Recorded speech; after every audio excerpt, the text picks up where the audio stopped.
Caio, eu tenho muita dificuldade para crer em certos eventos absurdos aos meus olhos que a Bíblia relata. Eu gostaria de saber que relevância eles teriam para a essência da mensagem de Cristo e da salvação. Não tenho a menor ideia do que ela está falando. Ele vai citar os eventos. Então vamos lá. Ele tem dificuldade em crer em eventos absurdos. Sei. Quer saber? O único evento Por absurdo exemplo, vai. que, se eu não crer, me arrebenta, porque eu não terei nem depois disso razão forte para viver Vamos lá. e não temer a morte, eu não crer na ressurreição. Eu sabia que você ia falar isso, né?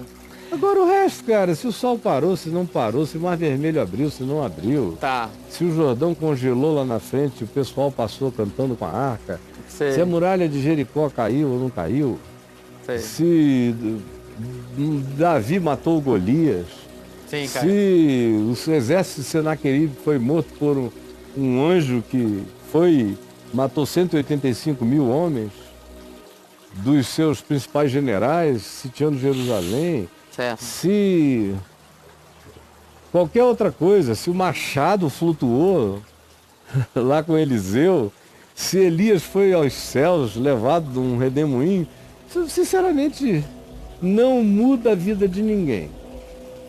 Agora, se Jesus ressuscitou ou não ressuscitou, aí, se ressuscitou, aleluia, se não ressuscitou, ferrou geral. Porque se eu não tiver esperança de ressurreição, minha vida, depois de Jesus, está reduzida a uma angústia suicida. É um fenômeno hermenêutico, cara. Hã? Hermenêutico, né? É um fenômeno da fé, porque também tem que entender. não é hermenêutico do ponto de vista da etimologia, do significado filosófico de hermenêutica. Tá. E nem jurídico, e nem disso, nem daquilo, nem histórico. É uma questão de fé. O pessoal não entendeu que não existe nenhum embasamento histórico que me prove a ressurreição. Tá. Embora eu tenha muito mais elementos históricos, disparadamente, para atestar o significado da ressurreição, mas mesmo que eu tivesse um vídeo da ressurreição, ainda assim eu poderia continuar descrente. Porque não são esses fatos que se impõem de tal modo que apareça fé na gente. Se os fatos se impusessem e a fé aparecesse no coração, se todo mundo que viu tudo que todo mundo já viu, de graça e de misericórdia de Deus na vida, estava crendo. Mas é que o coração é duro, é tardo, é retardado, tem medo de crer, procrastina todo crer porque tem medo das implicações de como se terá que viver depois daquele crer. Depois daquela certeza, depois daquela admissão. Mas no fim, não são as provas e as demonstrações que me trazem fé. Essa fé nasce em mim como um suscitamento milagroso, praticamente ex nihilo, onde não havia nada. É como o surgimento do universo. A fé é trazida do nada do meu ser pela palavra de Deus. É a palavra de Deus que suscita o meu crer. Agora, quando a palavra suscita o crer em mim, eu me seguro nesse crer que foi suscitado em mim e viajo nele de eternidade a eternidade sem problema nenhum. É maravilhoso isso que você está falando. Sem problema nenhum, está tudo resolvido e a ressurreição é um fato meu. Meu Deus. Eu sou a principal testemunha da ressurreição. Sim. Eu sou. Que coisa. Isso muda tudo. Porque eu sou um ressuscitado, dando testemunho disso. Amém. Porque a palavra de Deus criou a fé em mim, como foi a palavra de Deus que criou o universo, no qual hoje, e apenas agora, se consegue fotografar pálida e distantemente o primeiro sinal de buraco negro. Que coisa linda.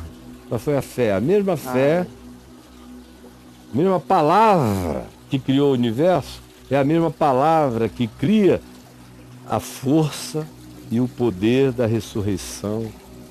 A própria ressurreição se factualiza de maneira existencial em mim pela palavra da esperança trazida no Evangelho. Aí é meu. E eu experimento. É só isso aí que não pode faltar em mim. O resto é discussão de crentes na escola dominical, é briga de tolos que não entenderam na vida o que seja apenas essencial.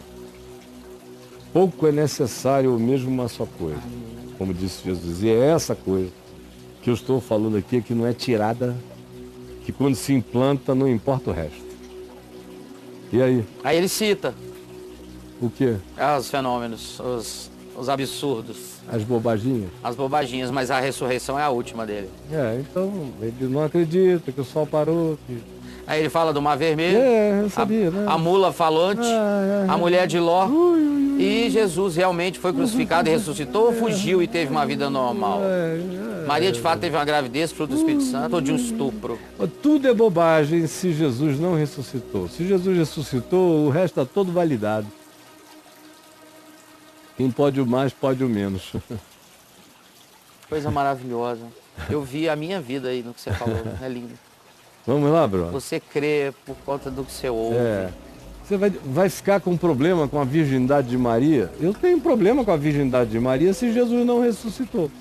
Se Jesus ressuscitou, Isso é muito Maria cara. Virgem dá a luz a Jesus é a coisa mais normal. Se ressuscitou, tudo tá valendo. Tá tudo bem. Então, meu filho, e a ressurreição? Você pode pegar até aquele filminho comigo, tem aí na internet, por aí, que diferença faz?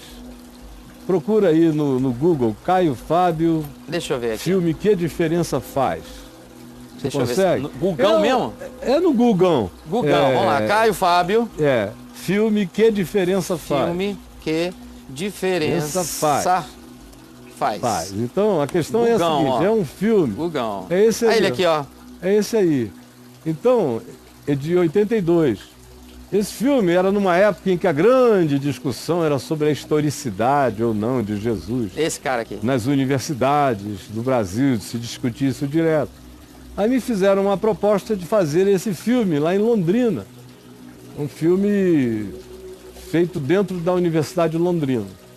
Tá no YouTube. E aí chegou o dia, eu fui para lá e reuniram as classes no auditório, tinha as perguntas que os atores, os protagonistas tinham que me fazer, mas os coadjuvantes eram todos alunos dos cursos ali, que foram lá assistir, participar. Sim. E aí a questão era essa, a historicidade de Jesus prova a sua ressurreição? No fim, essa é a questão. E a pergunta é: que diferença faz? Se Jesus ressuscitou ou não ressuscitou? É a pergunta de um dos rapazes lá no debate. Certo. E aí, eu ali, jovenzinho, estou com todas aquelas respostas que Você dá. aqui falando. Ó. Bota aí, Thiago, rapidinho. Corta para dentro da gente. De testemunho. Ele botou de lá. Isso nos leva a uma segunda questão. A questão que nos traz um problema. Talvez vocês possam saber qual é o problema. Alguém aqui sabe? Se o testemunho é válido. 27 Exato, anos. se o testemunho é válido. Legal. Volta aqui para mim. Legal. Então, depois quem quiser chega lá. Mas até essa resposta que eu estou aí, que das respostas racionais a respeito da objetividade, da observação testemunhal da ressurreição de Jesus, é a mais esmagadora de todas, quando você compara com a historicidade de Sócrates, historicidade de Platão, historicidade de Heródoto, historicidade de quem você queira. Você fala até pelo tempo que foi escrito. Porque, sobretudo, eu vou usando quais eram os approaches científicos da história para demonstrar a historicidade de algo. E como em relação a Jesus e o Evangelho, a proximidade dos documentos em relação às narrativas acontecidas, praticamente é Colado, é 70. Não dá nem tempo de criar um mito. E quando eu falei isso, ainda não existia Magdala do jeito que ela existe lá na Galileia hoje em dia. Certo. Que é o novo frisson arqueológico Caio? da Galileia, são as descobertas dos detalhes em Magdala. Sempre se soube que Magdala era ali, mas não estava escavado.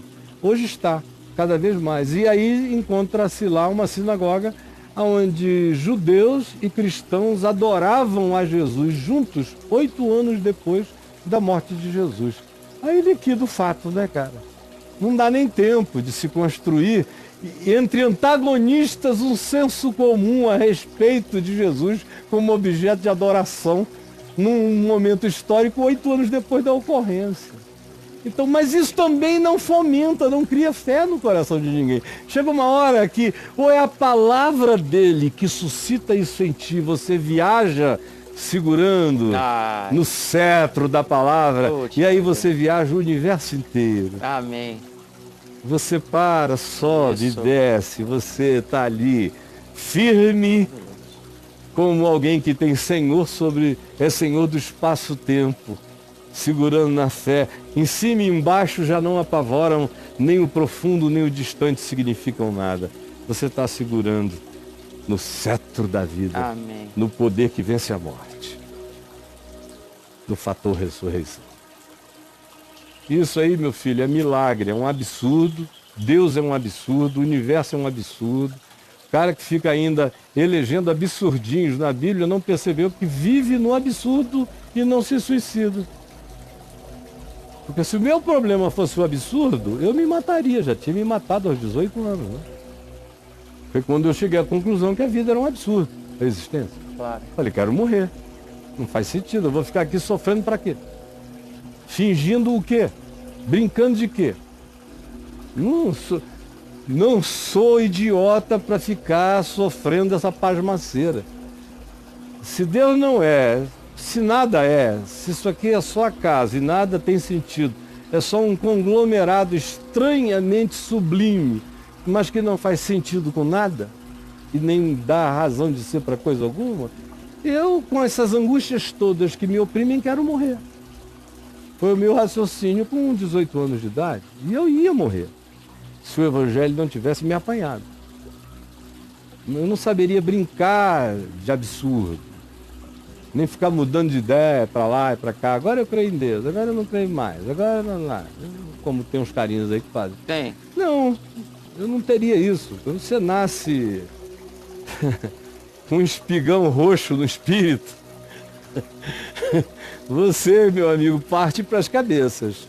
Ou pega ou larga de vez. Você entendeu? Então eu e sou desse tipo, que não ia brincar disso. Foi a ressurreição que me trouxe até essa idade, com essa esperança que eu tenho e com a qual viverei, morrerei e conhecerei todas as coisas. Por causa da força da ressurreição e da fé inabalável que ela produziu dentro de mim. Mas não foi a razão que me levou a produzir a ressurreição. Foi, de fato, a palavra da fé que me levou à ressurreição e, a partir disso, tudo fez sentido. Agora, Paulo disse que se alguém não crê na ressurreição, não crê nessa transcendência, ele se torna o mais infeliz de todos os homens.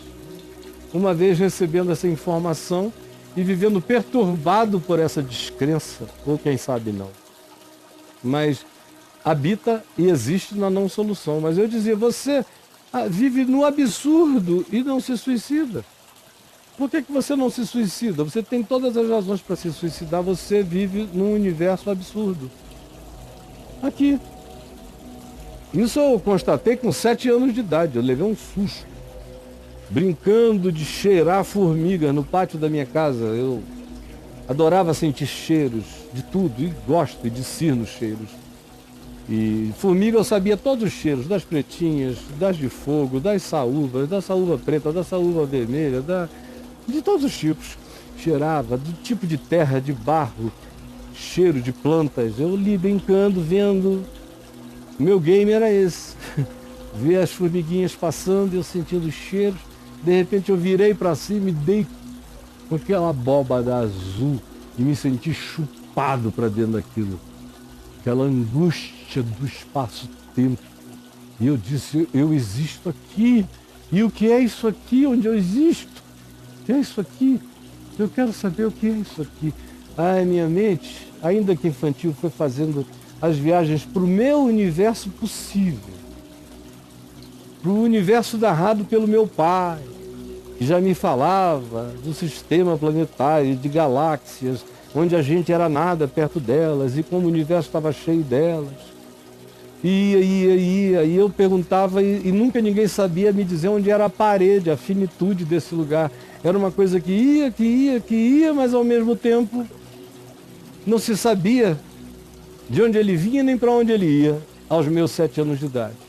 Hoje se tem muito mais explicações a esse respeito, mas ainda assim ele continua completamente absurdo.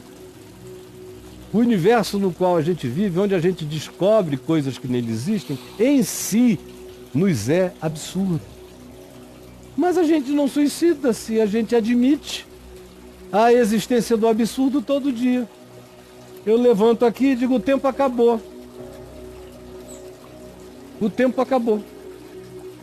No universo absurdo. E eu vou ali beber uma água absurda, comer uma comida absurda, beijar minha netinha absurda, minha mulher absurda, não está em casa agora. Vou assistir a reprise desse papo de graça sobre o absurdo. Absurdamente, tecnologicamente, tá voltando para tua casa. Voltando para minha casa num universo absurdo sobre o qual a gente fala a respeito de buracos negros e ressurreições. Tudo é absurdo. É que absurdo para você ainda é muito pouco. Porque na hora que absurdo for tudo, você vai deixar de ter problema. Vai ficar tudo bem. Não. Ou ele resolve na fé, ou ele vai ter que viver em agonia. Por enquanto, ele não levou o absurdo às últimas consequências nem às últimas implicações.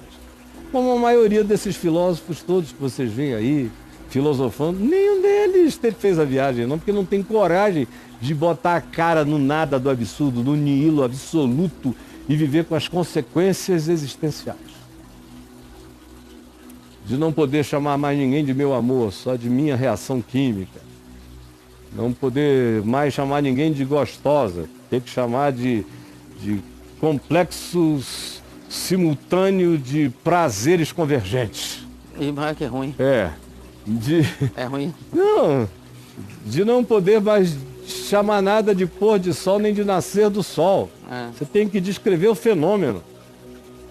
Você não vai, a vida acaba. A vida acaba, a manga não é gostosa, é uma impressão necessária de prazer por causa da nossa primitividade, na qual, para nos alimentarmos, precisávamos também de determinadas compensações gustativas. A vida está reduzida à química. Francis Crick era o cara da moda quando eu tinha 18 anos de idade. A vida toda reduzida a um complexo químico. Só isso. Então, quem ainda tem esses absurdos, essas descrenças, porque eu não creio nisso, não creio naquilo, cara, leva até o fim e descrede tudo, porque tudo é absurdo. Só mesmo a fé nos salva do absurdo cósmico, do absurdo histórico, do absurdo das existências, do absurdo Deus. Porque tudo é absurdo. E aí, se você escrever no meu portal Deus e absurdo, você vai encontrar as coisas que você precisa ler para começar a deixar de ser menino e levar a coisa às últimas consequências. Deus e absurdo. 171. Olha, é um númerozinho suspeito. Eu vou fazer uma próxima postagem, que é essa agora, porque 171 não é um número inspirador, mas é um número de registro sobre Deus e o absurdo 171. que você tem aí. Então acabou.